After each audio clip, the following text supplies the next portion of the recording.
Hi everyone, welcome to the third lesson of chaos coding. If you have not watched the second video yet, please go back and watch the second video. And if you have any question or concern, please leave a comment or leave a comment in Google Classroom and we'll answer you as soon as possible, okay? And today what we're gonna learn is logic. Logic exercises that will be fun. And we'll give you an introduction to MakeKit, okay? So first, pause the video and try to do this problem, okay? Give yourself a minute. Don't Google this, do not, it's pretty easy to find. So please come back after you have put your thought into this. All right, welcome back. Hopefully you thought of an answer. And guess what? We'll talk about the answer later in the lesson. So hopefully you have some sort of process to reason out what the answer might be. And that is what logic is. So logic, well, by definition, is disciplines like mathematics, linguistics, law, physics, pretty much everything, okay? Even though we list a few items here, it's actually everything. In everyday life, what we do is we use logic. And a fancy way to say that is it's science of reasoning. And it helps us to reason out whether something is true or not. And that's what logic is. And we talk about how logic is a science of reasoning. And there are two main types of reasonings. And because this is not, the math course or science course, we're not going to go deep into it. But I wanted to give you some introduction of some reasonings.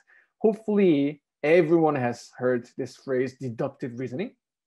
You have learned this in math and science. You might be thinking, hey, why are we talking about this deductive reasoning, even though this is computer club? Well, the reason is logic is not only important in math and science, it's also important in computer science, also programming, and like I said before, everything, okay? So deductive reasoning is, well, let's read the definition. A proposition or conclusion is made from a set of premises or hypotheses. So when we say hypothesis, it's a statement, or there are statements that we can determine whether it's true or not. So let's read an example. Number one, all men are mortal. So that means eventually everyone dies, right? Number two, Socrates is a Greek, a philosopher and mathematician and scientist, is a man. So from these two premises or hypotheses, what can we conclude? What is a proposition we can make? Therefore, Socrates is mortal. So this reasoning might be too obvious, right? But this sort of thing is called deductive reasoning. And that's what we do everyday life. Okay? It's not just for fancy math or science, it's everyday life thinking. Okay? The stronger deductive reasoning we become a better problem solver. So two exercises, I'll give you time to read this, take a minute, and try to come up with conclusion you can make from given two premises in example number one and example number two. All right, welcome back. So conclusion from number one is something like Ramon is eligible to play sports because, number one and two. So example number one is pretty obvious one, but example number two may not be too obvious because maybe some people have said Grace was tardy at least 3 times. But guess what? This is not valid. It's not a valid conclusion. And let's think about why. Because if you have 3 tardies, then you must go to detention. And the fact that Grace is in detention, does that really mean that she has at least 3 tardies? Not necessarily, right? Because she might have done something other wrong things. That's why she might be in detention. So from this information, we cannot conclude that Grace was tardy at least 3 times. So when we're doing deductive reasonings, you have to really think about what might be possible. Is that the only possible way or not? Now, another type of reasoning is inductive reasoning. And inductive reasoning can be found most commonly in science and also in IQ tests. So if you want to do this sort of questions, you can just Google IQ tests or practice tests. So you can do some questions like this. But anyway, what inductive is this? So in inductive reasoning, we find general pattern or rule by using a bunch of cases or observations, in this case, particular cases. And that's what science does, right? Scientists experiment many times, not just once, many times, and they try to find pattern, and they generalize, and they make theories, and they do more experiment, right? And it becomes law, it becomes like a strong theory, and that's what inductive reasoning is. And downside of that is there's no 100% certainty, because why? Inductive reasoning can only give you conclusion based on those observations. That means if we observe something different, right? Something that defies previous theory, then we might have to modify our theories. That's why science is always evolving and developing and improving. All right. So let's look at this problem figure. So based on these four figures, right? Based on this pattern, what might be the fifth one? Pause the video for a few seconds and answer. Okay, hopefully some people, maybe a lot of people have said number 4. Hey, even if you said number 4, right?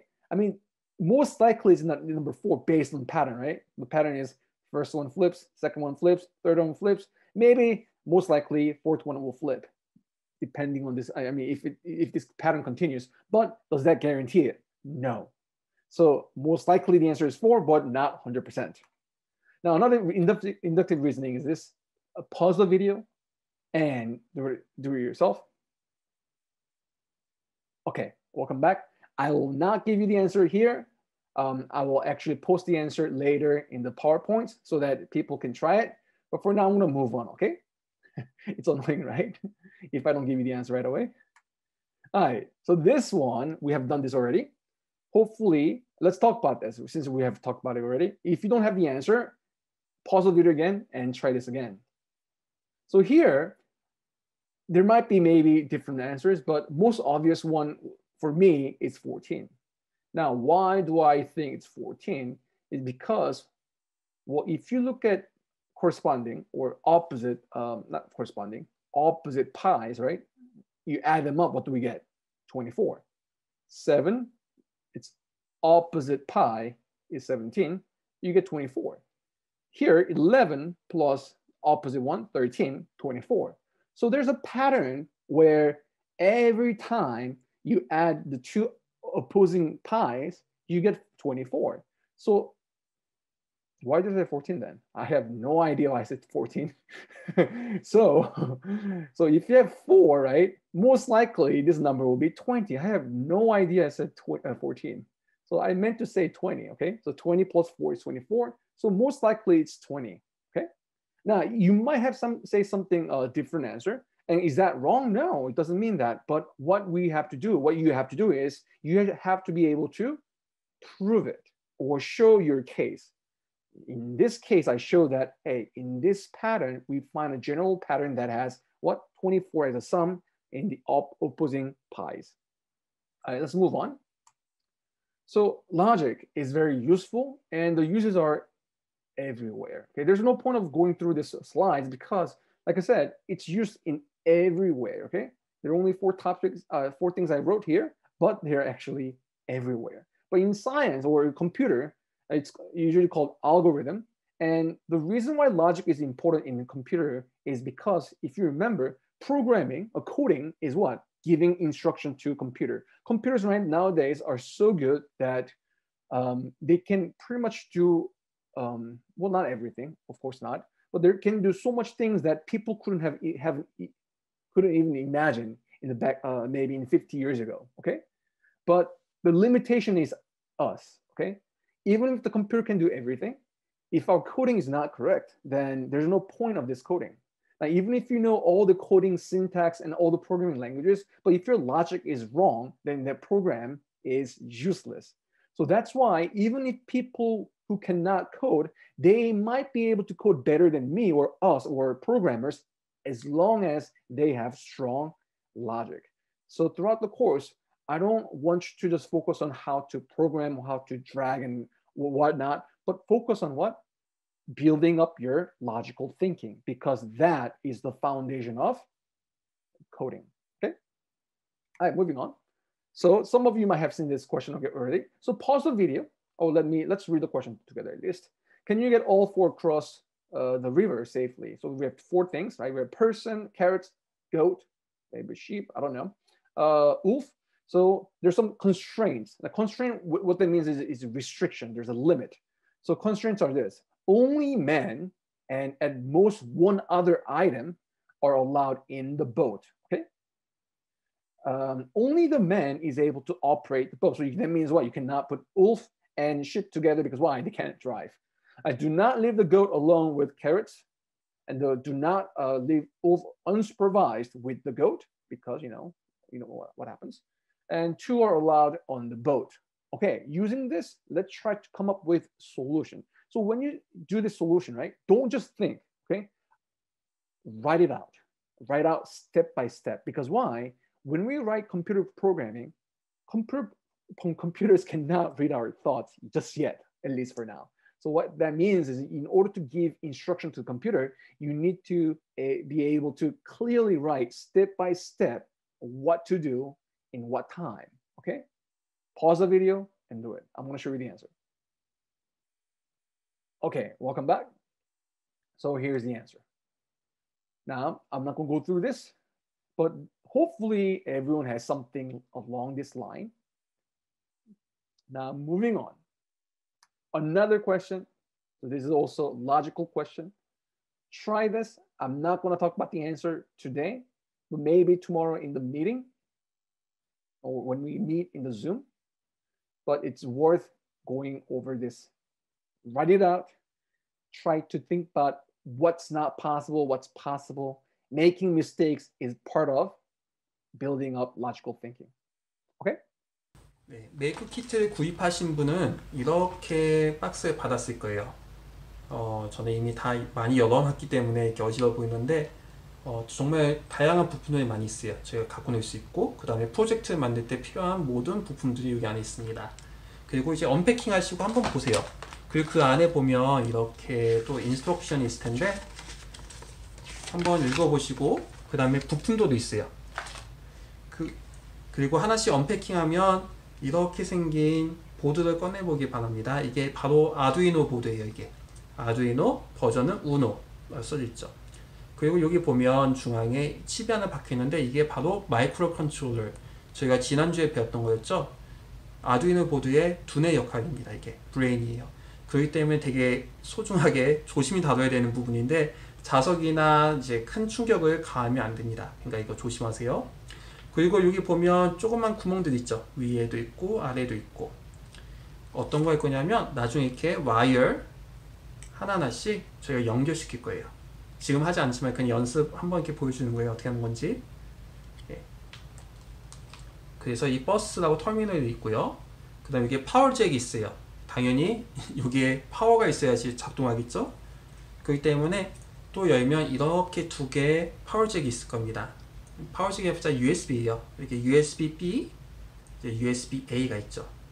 근데 대부분 학생들이 랩탑이 아니라 태블릿이나 폰을 쓸 거예요. 그러면 USB-A가 들어갈 구멍이 없겠죠.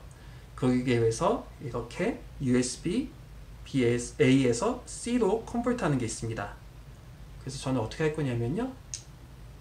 이렇게 연결시켜서, 그리고 USB-B 보면 이게 프린터나 그런 이제 출력하는 데 많이 쓰이는 거예요. 이것을 여기에 연결시킬 거예요. 되게 쉽죠?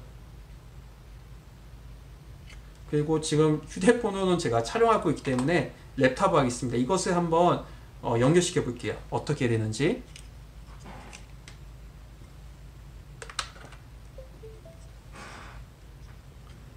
그러면 거꾸로 들었군요. 거꾸로 들 수밖에 없어요. 너무 짧아요, USB가. 그러면 여기에 LED 라이트가 2개 들어온 걸 보일 겁니다. 이렇게 2개가 들어야 돼요. 보기 살짝 힘드시기 때문에 제가 한번 어떤 레이블인지 읽어줄게요. 하나는 맨 위에 ON이라고 써져 있을 거예요. 그리고 두 번째는 L. ON하고 L 2개가 LED가 켜져 있거나 L이 깜빡이고 있어야 됩니다. 이렇게 깜빡이고 있어요. 이게 ON이고요. 지금 거꾸로 들었어요. 선생님 죄송합니다. 그리고 이게 L이에요. O는 당연히 파워가 커넥트 됐다는 것을 의미하고요. L은 is ready to be used or ready to be operated. 지금 준비됐다는 뜻이에요. 만약에 L이 O는 켜져 있는데 L이 켜져 있지 않다. 그럼 아두이노 보드 이 MCU나 하나 부품이 문제가 있다는 겁니다. 왜냐하면 아무리 프로그래밍하고 보내고 싶어도 받을 수 있는 스테이지가 아니기 때문이에요. 그렇기 때문에 맨 처음에 이것을 하고 여러 언맵하고 체크하고 싶다. 이게 제대로 됐는지. 그러면 커넥트하고 ON이 켜져 있는지 확인하고 그 다음에 이 LED 라이트가 블링크하거나 켜져 있는지 확인하면 됩니다. 그러면 지금은 파워는 그거 정도만 체크하면 되고요. 그리고 나중에 휴대폰이나 태블릿을 연결하고 싶으면 아까 얘기했듯이 이렇게 커넥트 USB-C 해서 휴대폰이나 이제 태블릿에 연결해서 하면 됩니다. 이게 아두이노 보드였고요. 그 다음에 어떤 걸 할 거냐면 바로 브레드보드라는 거예요. 브레드보드는 이렇게 생겼습니다.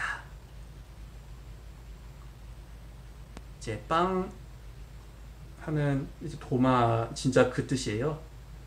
여기 보면 구멍들이 많이 있죠. 여기도 똑같이 이런 와이어들을 연결시키는 거예요. 근데 만약에 냄새 맡거나 아니면 검정색이나 다른 색깔이 있으면 이게 탔다는 뜻이에요. 그러니까 그런 게 있으면 저희한테 꼭 알려주시기 바랍니다. 이게 필요합니다. 브레드보드. 여기에 저희가 이제 LED, 그러니까 이런 라이트, 그 다음에 모터, 센서들 여기다 하고 그 다음에 이 와이어로 연결시킬 거예요. 어디다 연결시킬 거냐? 바로 이 아두이노 보드입니다. 그래서 이 두 가지를 한번 갖고 놀았으면 좋겠어요. 처음에는 뭐야 이 두 개 보면 뭐해? 아직 이것을 연결시켜서 불이 나오는 거나 그런 거 사지 못하겠지만 한번 이것을 패밀리라이즈 하는 것도 좋아요. 그리고 저희가 부품도가 안에 포함되어 있으니까 하나씩 한번 보고 어떤 건지 한번 보세요. 그리고 저희가 Q&A 할 때 하나하나씩 더 설명해 도록 하겠습니다. 왜냐하면 이게 모든 학생이 이것을 구입하는 것이 아니기 때문에 저희가 강의할 때는 좀 짧게 하고 Q&A 때 이것을 많이 더 보여주고 그 다음에 프로젝트 이거 만들 거예요. 직접 신호등도 만들고 가로등도 만들고 그래서 또 변형시켜서 다른 것도 한번 만들어 볼 거예요. 그리고 이런 키트가 있으면 솔직히 인터넷이나 또 저희가 주는 리소스 중에 이거 가지고 어떤 것을 만들 수 있는지 저희가 시도했었는데 그런 것도 만들 수 있어요. 그래서 한번 시도해보고 한번 또 가지고 놀아보고 그 다음에 저희가 메이크 앱 있죠? 거기 한번 익스플로어 하면서 이런 것도 할 수 있네? 저런 것도 할 수 있네? 미리 보고 할 수 있어요. 그리고 Q&A 때 가져오세요. 그러면 저희가 더 설명해주고 같이 만들도록 하겠습니다. 수고하셨습니다.